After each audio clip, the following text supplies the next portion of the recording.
नमस्कार, मैं हूं रूपाली और आप सभी का स्वागत है शहरी समाचार में। तो आज हम बात करेंगे आपके अपने शहर की मुख्य खबरों के बारे में। आज ग्राम पंचायत परिसीमन को लेकर हर्ष ग्राम पंचायत के ग्राम मालियों की ढाणी के ग्रामवासी धोद विधायक गोवर्धन वर्मा के घर सरवड़ी आवास पर गलत परिसीमन को लेकर मिलने पहुंचे विधायक किसी कारणवश घर पर नहीं मिले, जयपुर निकल गए। ग्रामीणों ने सांकेतिक धरना देकर अपनी बात फोन पर रखी।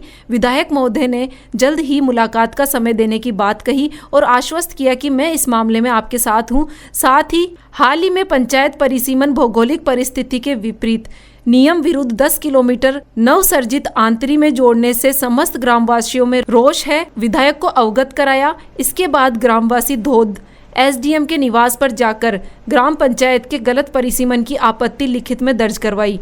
एसडीएम ने कहा आपत्ति पर नियमानुसार कार्रवाई करेंगे। जिला परिषद सदस्य परमानंद सैनी ने कहा कि ग्रामवासियों की समस्या को मैंने जिला परिषद में भी उठाया है, जिला कलेक्टर से मिलकर इस मामले को अवगत कराऊंगा।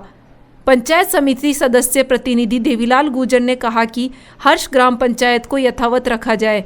पूर्व सरपंच घीसालाल सैनी ने कहा कि प्रशासन ने परिसीमन से बेवजह की परेशानी देकर पीछे धकेलते रहे हैं। वर्तमान फसल कटाई के समय अब सब अपना काम छोड़ अफसरों नेताओं के घर जा रहे हैं। सामाजिक संगठन से जुड़े शंकर सैनी ने कहा कि विरोध प्रदर्शन से षड्यंत्र पूर्वक युवा कहीं केस मुकदमों में न फंस जाए, उससे पहले समस्या का समाधान प्रशासन और सरकार को करना चाहिए। उपस्थित ग्रामवासियों ने सामूहिक कहा कि गलत पंचायत परिसीमन का विरोध और तेज करेंगे। इस अवसर पर जिला परिषद सदस्य परमानंद, घीसालाल, देवीलाल, चिमनलाल, सोहनलाल, महावीर खटाना, प्रभु बोकल, नेमीचंद, कन्हैयालाल, मदनलाल शर्मा, बजरंगलाल शर्मा, रघुनाथ कम्मा, प्रकाश सैनी, मुकेश सैनी, शंकर, वार्ड पंच सुनील हर्ष के साथ अन्य ग्रामीण उपस्थित रहे। परिसीमन को लेके जो इन्होंने एक लिस्ट जारी की है और उसमें आपत्तियों के लिए एक समय दिया है 1 महीने का, उसको हर्ष पंचायत को लेके हम हमारी आपत्ति दर्ज कराने के लिए यहाँ सब लोग पहुँचे हैं। हर्ष पंचायत को जो कि मुख्यालय आंतरी बना दिया गया है, वहाँ की जनसंख्या 400 है और यहाँ की 2400 है। तो 2400 लोगों को 8 से 10 किलोमीटर पहाड़ी के दुर्गम क्षेत्र के अंदर चल के उस साइड जाना पड़ेगा गांव से। इसलिए हमारी ये प्रशासन से मांग रहेगी, पहले भी मिले हैं, कि हमारी आपत्ति को दर्ज करते हुए भौगोलिक स्थिति, वहाँ की भौगोलिक स्थिति की वस्तु स्थिति देखते हुए इस पंचायत का गठन करना चाहिए। हम चाहते हैं कि भाई मालियों की ढाणी या फिर भोया, इनमें से कोई पंचायत बना के, जो भी जिले में और भी बनी है 2400 तक, तो उसी हिसाब से इसको भी एक अलग पृथक पंचायत बनाना अगर नियमों में है तो इसको एक अलग पंचायत बना दी जाए। ये हम मांग लेके यहाँ पहुँचे हैं। इसमें क्या है कि आंतरी जाने के लिए यहाँ के इतने 2 से 2.5 हज़ार लोगों को इतनी दुर्गम पहाड़ी से निकल के जाना पड़ेगा और उस साइड के गाँवों को जोड़ के आंतरी को भी बनाया जाता है, तो हमें उस पर कोई आपत्ति नहीं है। हमें आपत्ति इस पर है कि भाई दूर दुर्गम क्षेत्र के अंदर इतने लोगों को परेशानी होगी, प्रशासन इस ओर ध्यान दे। नहीं, हमारा अगला पड़ाव सभी जनप्रतिनिधियों का, जैसे सुबह ये लोग मेरे निवास पहुंचे, मेरा घेराव करके मेरे को साथ लेके आए। एमएलए साहब होते तो हम उनका घेराव करके उनको साथ लेके आते। यहाँ के प्रधान का भी हम घेराव अब आगामी टाइम में करेंगे और सबको साथ लेके इस चीज़ को उठाएंगे, क्योंकि ये बहुत गलत यहाँ के निवासियों के साथ हो रहा है। आप इस भौगोलिक स्थिति को देखते हुए हमारी मांग को स्वीकार कीजिए। इतनी जो है आसपास की गांव ढाणी है जिनको जो है आंतरी में जोड़ा जा रहा है, जिसके चलते ये विरोध हुआ है। हमारी ग्राम पंचायत हर्ष, उसमें राजस्व ग्राम भोया और मालियों की ढाणी है, एक पलाशिया नगर है। तो वर्तमान में जो परिसीमन में जिसकी छेड़छाड़ करी है, दूसरी अन्यतर पंचायत में जिसको जोड़ा है, वो मालियों की ढाणी और भोया है। मालियों की ढाणी और भोया में आंतरी ग्राम पंचायत में इनको जोड़ा है। आंतरी ग्राम पंचायत की मालियों की ढाणी से करीब 8 से 9 किलोमीटर दूरी पड़ती है और साथ साथ पहाड़ी क्षेत्र है। वहाँ जाने आने में काफ़ी असुविधा होती है। यहाँ ग्रामवासी यहाँ से वहाँ जाएंगे, उनकी जनसंख्या आंतरी की 683 जनसंख्या है, भोया की जनसंख्या 1068 है और हमारी ग्राम पंचायत हर्ष की जो दूसरा राजस्व ग्राम है मालियों की ढाणी, उनकी जनसंख्या 1368 है। जब कुल मिलाकर हर्ष पंचायत के दो राजस्व गांव है, दोनों की जनसंख्या मिला के करीब 2,500 के आसपास बढ़ती है। हमारा प्रशासन से और स्थानीय जनप्रतिनिधियों से निवेदन है, और आज हम निवेदन है कि हमारी ग्राम पंचायत हर्ष को ही यथावत रखा जाए। अगर कहीं किसी भी प्रकार से प्रशासन को या कोई भी परेशानी आती है ऐसे नियमों में, तो उनको एक दूसरी पंचायत भोया और माड़ियों की डाणी के लिए अलग से पंचायत बना दी जाए। अगर पंचायत नहीं बनाई जाती है और हमको हर्ष में यथावत नहीं रखा जाता है, तो हम सभी ग्रामवासी मिलकर इनका विरोध करेंगे और आगे आने वाले समय में वोटों का बहिष्कार करेंगे। महर्षि भगवान परशुराम रथ यात्रा के पोस्टर का विमोचन अखिल भारतीय चतुर संप्रदाय अध्यक्ष ने किया। 29 अप्रैल 2025 को सीकर में परशुराम जन्मोत्सव के उपलक्ष्य में होने वाली महर्षि भगवान परशुराम की विशाल रथ यात्रा के लिए तैयारियां चरम पर है। सीकर के आसपास एवं वार्डों में सामाजिक समागमों, बैठकों एवं अन्य सांस्कृतिक गतिविधियों के माध्यम से समाज बंधुओं को रथ यात्रा में आने का निमंत्रण दिया जा रहा है। जैसे जैसे रथ यात्रा का समय नज़दीक आ रहा है, आयोजन की गति भी तेज हो रही है। इसी क्रम में सीकर के कार्यक्रम में पोस्टर का विमोचन अखिल भारतीय चतुर संप्रदाय अध्यक्ष श्री 1008 हनुमान दास जी महाराज ने किया और कहा कि कार्यक्रम में साधु संतों महंतों ने किया। ब्राह्मण समाज के कार्यकर्ता अधिक से अधिक समाज बंधुओं के घर जाकर उन्हें पीले चावल देकर रथ यात्रा में आने का निमंत्रण देवे। कार्यक्रम संयोजक महंत विष्णु प्रसाद शर्मा ने अपने उद्बोधन में कहा कि समाज के प्रतिष्ठित व्यक्ति बढ़ चढ़कर रथ यात्रा को सफल बनाने की तैयारियों में जुटे हैं। रथ यात्रा में युवाओं की बढ़ चढ़कर भागीदारी होगी एवं सामाजिक सद्भाव की मिसाल बनेगी रथ यात्रा।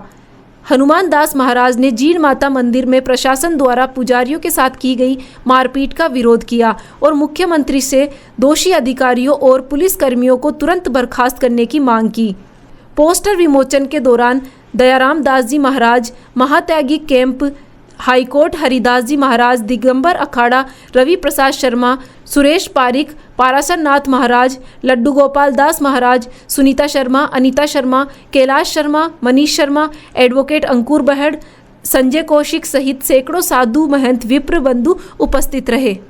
जैसे कल्याण महंत विष्णु प्रसाद शर्मा कल्याण धाम सीकर आज चतुर संप्रदाय के अध्यक्ष श्री हनुमान दास जी महाराज के सानिध्य में सभी अखाड़ों के और सभी मंदिरों के महंत संतों ने एक मीटिंग की, जिसमें पूर्व में जीण माता मंदिर में जो तोड़फोड़ और मारपीट की घटना जो प्रशासन और किसी संघ के द्वारा मिलकर की गई वो दुखद और निंदनीय थी, क्योंकि मंदिर की व्यवस्था है, हज़ारों सालों से मंदिर पुजारी संभालते हैं। मंदिर के गर्भगृह में कौन आएगा कौन जाएगा, ये मंदिर के पुजारियों को पूर्ण अधिकार है तय करने का।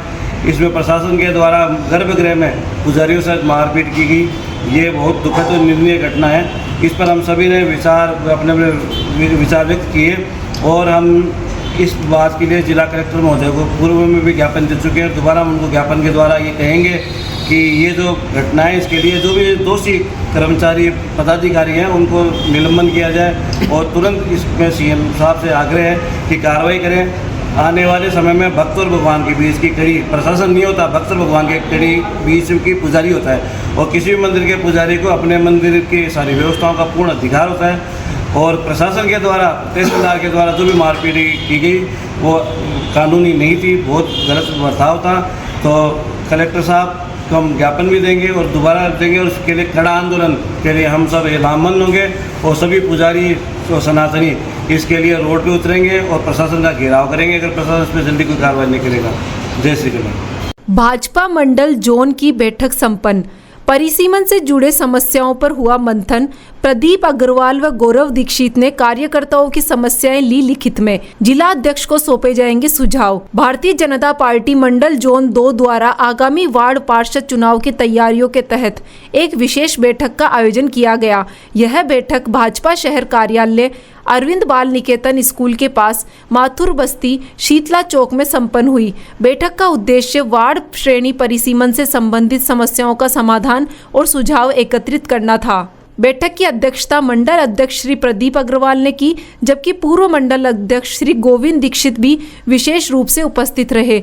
बैठक में बड़ी संख्या में भाजपा कार्यकर्ता शामिल हुए और उन्होंने अपने अपने वार्डों से संबंधित परिसीमन संबंधित समस्याओं को सामने रखा।